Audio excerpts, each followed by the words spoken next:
하지 않는 경우 1천만 원 이하의 단품과 부과금을 알려드립니다. 셋째,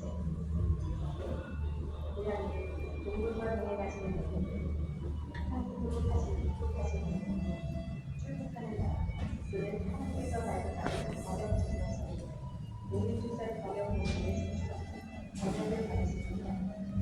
감사합니다.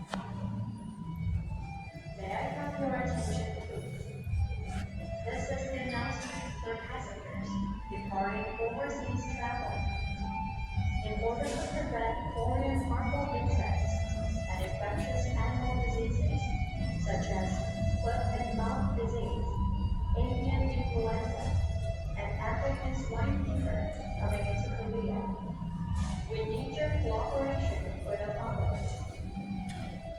First, passengers coming into Korea, please do not bring plants such as fruits, vegetables, and insects. Livestock products such as beef, hams, sausages, jerky.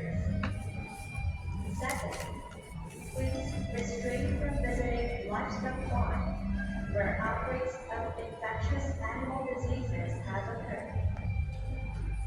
If you are planning to visit animal farms abroad or related in livestock farming, please report to Animal and Plant Quarantine Agency before your departure. Also, please take necessary procedures